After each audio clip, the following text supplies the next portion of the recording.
The body lay frozen in the snow, 20 feet from a cabin that should have kept him alive. James Crawford had stumbled outside in the middle of the night, delirious from hypothermia, and collapsed before he could find his way back to his door. His cabin, the one he'd built the proper way, had dropped to 18 degrees inside despite the fire burning when he fell asleep. He never woke up to add more wood. 40 yards away, beneath the frozen prairie, Erik Halvorsen slept warm in a pit dug 6 feet into the earth. Above him, a fire burned on a stone platform, radiating heat downward through packed clay into the underground chamber where he lay wrapped in furs. His thermometer, a small brass instrument he'd brought from Norway, read 68 degrees. Outside, the Dakota wind screamed at 43 below zero. When Erik emerged the next morning through his ladder shaft, he found Crawford's body. He found 2 more bodies that week, the Patterson children, ages 6 and 8, frozen in their beds when their family's firewood ran out. By the end of January 1881, 11 people within 5 miles of Erik's homestead had frozen to death. Every single one had died in an above-ground cabin. Every single one had been heating their shelter from the inside, fighting the cold with fires that burned through wood faster than anyone could cut it. Erik's underground sleeping pit, the structure everyone had mocked as a grave, as a hole fit for animals,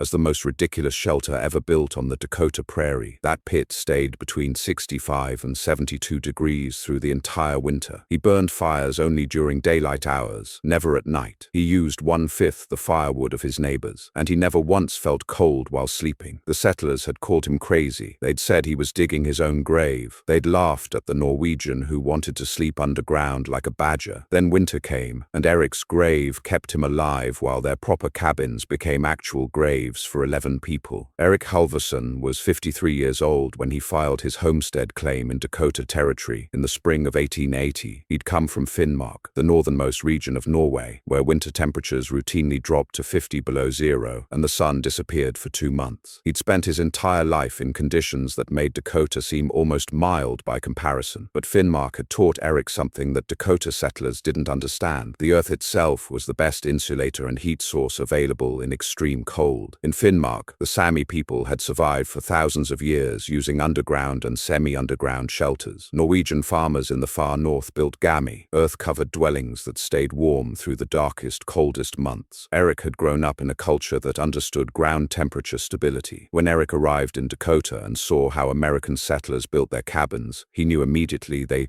were making a fundamental mistake. They built above ground, on stone piers, or directly on the frozen earth, with log walls exposed to the howling wind on all sides. They built fireplaces inside their cabins, fighting to push heat into a space that was losing heat through every wall, every gap, every square inch of surface exposed to the killing cold. Erik would build differently. He would build into the earth, using the stable underground temperature as his foundation. He would build his fire above his sleeping chamber, letting heat radiate downward into earth that would store it and release it slowly. He would create a shelter that worked with the physics of heat rather than fighting against them. His neighbors thought he'd lost his mind. Erik began his excavation in July 1880, when the ground was soft and workable. He chose a slight rise on his property, high enough that water would drain away, not pool in his pit. He marked out a rectangle, 10 feet long, 8 feet wide. Then he started digging. The first settler to comment was James Crawford, whose claim bordered Erik's to the south. Crawford rode over when he saw Erik waist-deep in a hole, shoveling dirt into a growing pile. "Building a root cellar?" Crawford asked. "Sleeping chamber?" Erik replied. "A what?" "Underground room for sleeping. Is Norwegian method?" Crawford stared at him. "You're digging a hole to sleep in? Like an animal?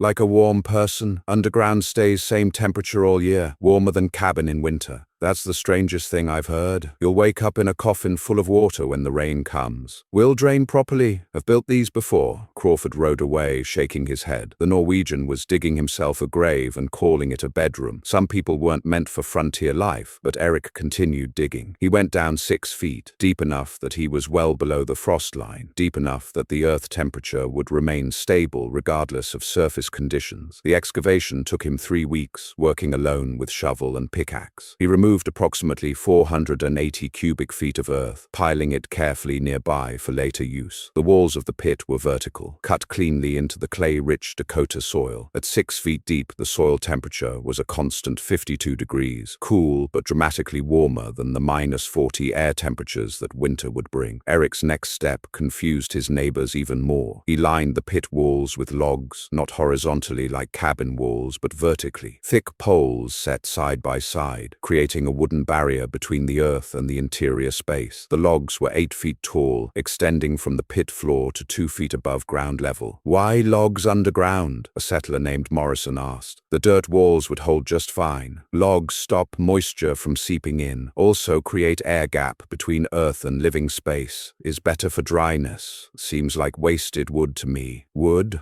is plentiful here, will not waste." Between the vertical logs and the earth walls, Erik packed dried grass and leaves, creating an insulating layer that would also help manage moisture. This wasn't primary insulation. The 6 feet of earth above the frost line would provide that. This layer was for moisture control and secondary thermal benefit. The floor of the pit Erik lined with flat stones, then covered with packed clay, creating a surface that was clean, dry, and would radiate any captured heat upward toward the sleeping area. He built a simple wooden sleeping platform about 18 inches off the floor, with storage space beneath for his supplies. By late August, the underground chamber was complete, a room 10 feet by 8 feet, 6 feet deep, with log-lined walls, a stone and clay floor, a wooden sleeping platform, and walls extending 2 feet above ground level. It looked like a rectangular pit with a log fence around the rim. Then Erik built the roof, and this was the element that made everyone certain he was insane. The roof of Erik's underground chamber was unlike any roof the settlers had seen. He built it from thick logs laid horizontally across the pit opening, creating a ceiling about 7.5 feet above the pit floor. But instead of covering these logs with simple sod and calling it done, Erik did something completely different. He covered the logs with a layer of flat stones, mortared together with clay. This stone layer was about 4 inches thick, heavy but supported by the substantial log beams beneath. Then he covered the stones with 6 inches of packed clay, creating a massive thermal barrier between the underground chamber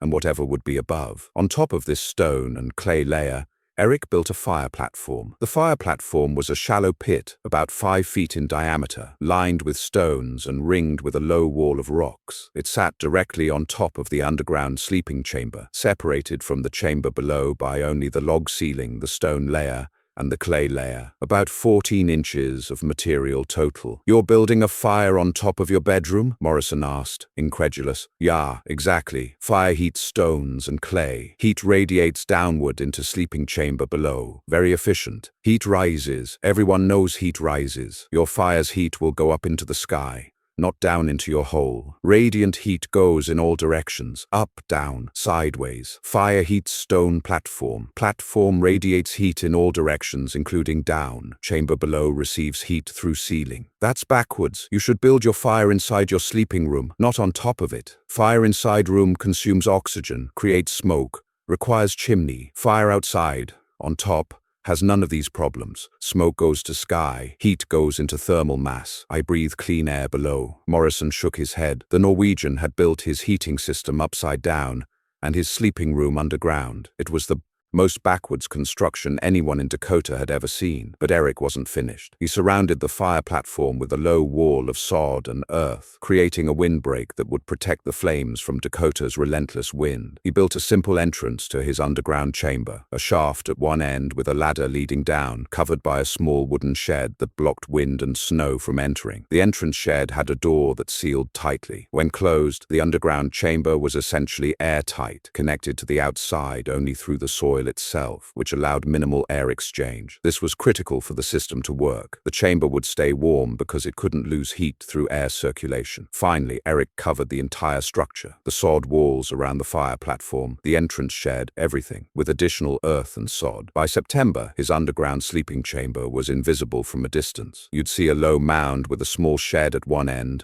and a fire pit on top. You'd never know there was a room beneath it. The settlers called it Erik's hole, or the Norwegian's grave. They joked that he'd already buried himself to save someone else the trouble after he froze. They were absolutely certain his system wouldn't work. The first hard freeze came in mid-October. Temperature dropped to 15 degrees overnight. Erik descended into his underground chamber in the evening after burning a fire on the platform above for 3 hours. The results were immediate and remarkable. The stone and clay layer of the roof had absorbed heat from the fire, reaching temperatures of perhaps 150 degrees on the upper surface. That heat conducted slowly downward through the 14 inches of material separating the fire from the chamber. The log ceiling of the chamber felt noticeably warm to the touch. Not hot, but warm like sun-heated wood. The chamber air temperature was 62 degrees when Erik entered. Outside, it was 15 degrees. He sealed the entrance door, lay down on his sleeping platform, and monitored the temperature overnight. By morning, the chamber had dropped to 58 degrees. The stone platform above had cooled, but was still releasing residual heat. The earth walls, stable at 52 degrees,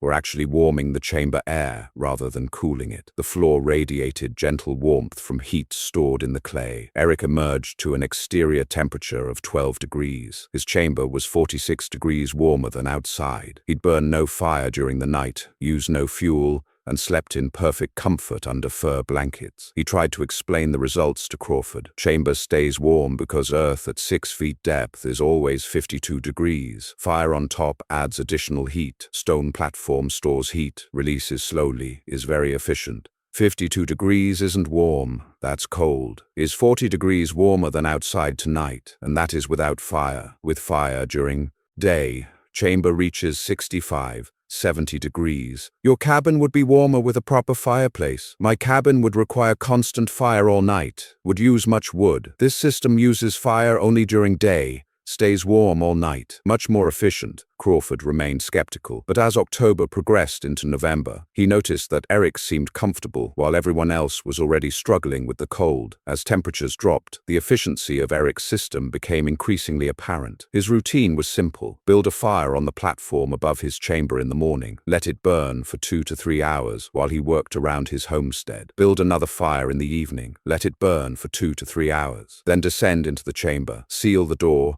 and sleep warm all night on stored heat. Total daily firewood consumption, 20 to 25 pounds. His neighbors' cabins required constant fire to maintain temperature. They were burning 80 to 120 pounds of wood per day. Their cabins were warmer than Erik's chamber when fires blazed, perhaps 75 degrees near the fireplace. But the heat was uneven. Corners far from the fireplace dropped to 40 degrees. Floors were cold, and the moment the fire died, temperature plummeted. Erik's chamber maintained consistent temperature throughout. There were no hot spots, no cold corners. The earth walls radiated stable 52-degree warmth from all directions. The ceiling, heated by the fire platform above, radiated additional warmth downward. The overall effect was enveloping comfort, not the intense heat of sitting by a fire, but the even, moderate warmth of being surrounded by gentle heat sources. By December, temperature was consistently below zero. Erik increased his fire duration slightly, 3 hours morning and evening instead of 2, but his wood consumption remained far below his neighbors. He was using roughly 1/4 to 1/5 the fuel they were burning. The temperature differential was stark. On December 20th,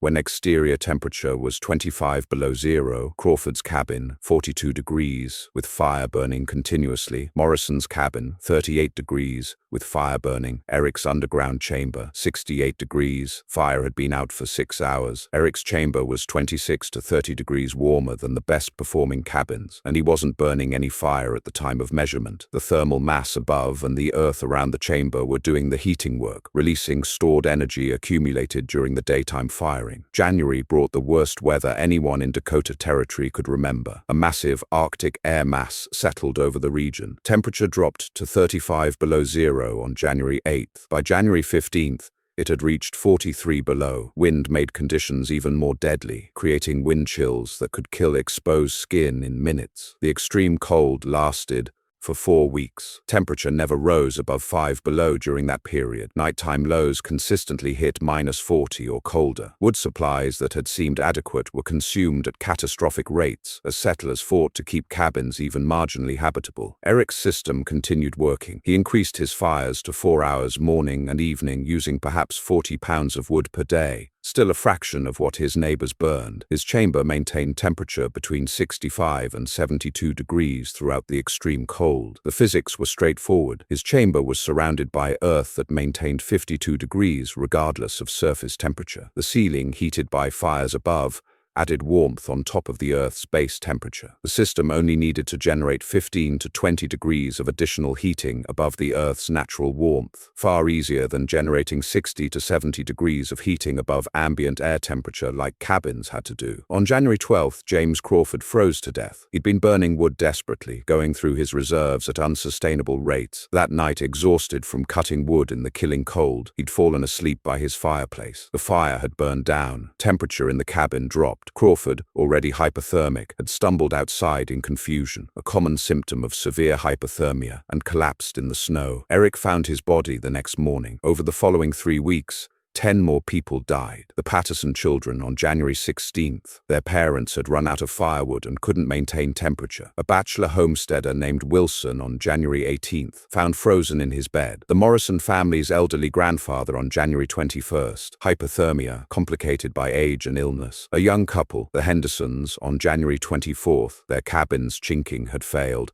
and they couldn't maintain temperature despite constant fire. The deaths were concentrated among those with inadequate fuel supplies, poor cabin construction, or medical vulnerabilities. But even the best-prepared settlers were struggling. Everyone was burning wood at rates they couldn't sustain. Everyone was cold, tired, and frightened. Erik opened his underground chamber to survivors. The Morrison family, after losing their grandfather, spent 4 nights in Erik's pit while Morrison cut more wood. A widow named Sarah Patterson, after losing her children, stayed with Erik for 2 weeks, unable to face returning to the cabin where they had died. At one point, 5 people crowded into the 10 by 8-foot underground chamber. Cramped, but alive and warm. The chamber maintained temperature even with additional body heat. The earth walls provided stable baseline warmth. The fire platform above continued radiating stored heat downward. People who'd been shivering in cabins for weeks finally slept warm for the first time since December. The extreme cold broke in. Mid-February, temperature rose to a comparatively mild 10 below zero. Survivors emerged to count the dead and assess the damage. The toll was devastating. 11 people dead within 5 miles of Erik's homestead. Nearly every cabin had been damaged by the extreme cold. Chinking cracked, doors warped, roofs stressed. Firewood supplies were exhausted across the settlement. Erik had used approximately 35% of his winter wood supply. He had plenty remaining to finish the winter. His underground chamber showed no damage. The earth-sheltered construction was unaffected by temperature extremes that had stressed every above-ground structure. Morrison organized a meeting at the nearest trading post. 21 survivors attended. The discussion was sobering. "We lost 11 people," Morrison said. 11 people in 4 weeks. Every one of them died in an above-ground cabin. The only person who stayed warm through the entire crisis was Erik with his underground sleeping pit. He turned to Erik. "You tried to tell us. You explained how it worked. We called you crazy. We laughed at you." "Was not crazy," Erik replied quietly. "Was old knowledge. In Finnmark is normal. Underground stays warm in winter, cool in summer. Earth is stable. Is physics, not magic. Can you teach us to build these?" Erik spent the following weeks conducting workshops. He explained the principles, digging below the frost line where earth temperature was stable, using that stable temperature as baseline warmth, building the fire platform above to add supplemental heat that radiated downward, using thermal mass to store heat and release it gradually. The key insight was the fire placement. Everyone had assumed fires belonged inside sleeping spaces, but fires inside required chimneys, created smoke problems, consumed oxygen, and produced heat that rose and escaped. Fires above an underground chamber had none of these problems. Smoke went directly to the sky. Heat radiated downward through thermal mass. The chamber below received warmth without pollution, without oxygen depletion, without any fire-related risks. The technical explanation involved concepts the settlers didn't fully understand: radiant heat transfer, thermal mass, ground temperature stability, but the results were undeniable. Erik's chamber had stayed 65 to 72 degrees using 1/4 the firewood, while cabins struggled to maintain 40 degrees despite burning constantly. "Why doesn't everyone build this way?" someone asked. "Because it's more work to build. Digging 6 feet down is hard labor. It's easier to build cabin on surface. But easy to build does not mean easy to heat. Underground is harder to build but easier to live in. Modern analysis explains why Erik's system works so dramatically well. First, ground temperature stability. At 6 feet below the surface in Dakota, ground temperature remains approximately 50 to 54 degrees year-round. This temperature reflects the annual average surface temperature, modulated by the Earth's massive thermal inertia. Surface temperature can swing from -40 to +90, a range of 130 degrees. 6 feet down, the swing is perhaps 5 degrees. The Earth acts as a massive thermal buffer. Second, baseline temperature advantage. Erik's chamber started at 52 degrees as a baseline. He only needed to add 15 to 20 degrees of heat to reach comfortable temperatures. A surface cabin at -40 needed to add 110 degrees of heating to reach the same comfort level. Erik's heating load was less than 1/5 of a surface structure's. Third, radiant heat transfer downward. Contrary to the settlers' belief that heat rises, radiant heat travels in all directions. The fire platform above Erik's chamber heated the stone and clay mass, which then radiated heat equally upward and downward. The downward radiation warmed the chamber ceiling. The upward radiation was lost to the sky, but this loss was acceptable because the earth below provided baseline warmth. Fourth, thermal mass heat storage. The stone and clay platform above the chamber weighed approximately 1 ton. This mass absorbed heat during the hours of active burning, then released it slowly over 12 to 16 hours. The system provided continuous warmth from intermittent fuel input. Fifth, minimal heat loss. The underground chamber lost heat only through the entrance, which was small and sealed, and through the earth itself, which was at 52 degrees, minimizing temperature differential. A surface cabin lost heat through every square foot of wall, floor, and roof exposed to -40 air. Erik's heat loss was perhaps 1/10 of a comparable cabin's. The efficiency advantage was approximately 8 to 1 when calculated properly. Erik achieved comfortable heating with 1/8 the energy input of surface structures. In survival terms, this meant the difference between running out of wood in January and having supply remaining in April. By summer 1881, 6 settlers in the area had built underground sleeping chambers following Erik's design. They discovered the summer benefit he'd mentioned. The chambers stayed cool in hot weather, providing relief from August heat just as they'd provided warmth in January cold. The design spread slowly through Dakota and into Montana and Minnesota. By 1890, Norwegian pit shelters, or earth lodges, were known throughout the Northern Territories. They never became common. The construction effort deterred most settlers, but those who built them swore by their effectiveness. Erik Halvorsen proved up his homestead claim in 1885 and continued living on his land until his death in 1903 at age 76. He expanded his underground system over the years, adding a second chamber for storage and connecting them with a short tunnel. His grandson, interviewed in 1952, remembered visiting grandfather's cave as a child and being amazed that it was warm in winter and cool in summer without any visible heating or cooling. The original sleeping pit collapsed in the 1940s after decades without maintenance, but the excavation is still visible as a rectangular depression on the property. The winter of 1880-81 entered Dakota history as the Long Winter or Hard Winter, the same brutal season that Laura Ingalls Wilder later described in her book. The death toll across the territory was substantial, with many communities losing 5 to 15% of their population.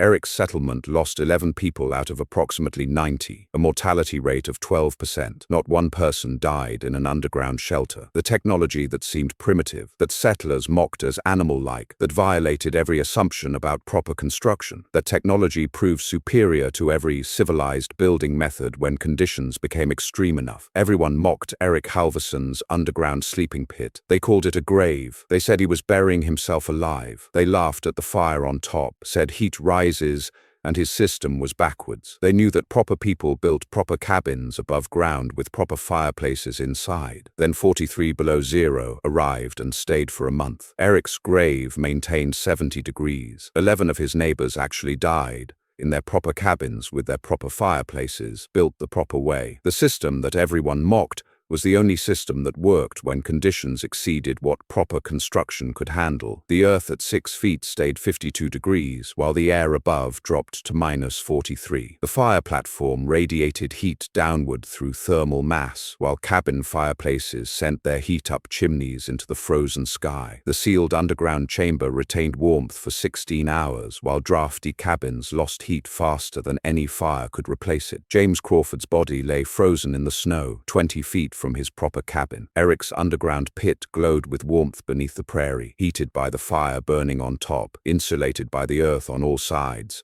maintaining 70 degrees while the world above tried to kill everyone in it. Sometimes the crazy idea is the only idea that works. Sometimes primitive is just another word for proven. And sometimes the person everyone laughs at is the only person who survives.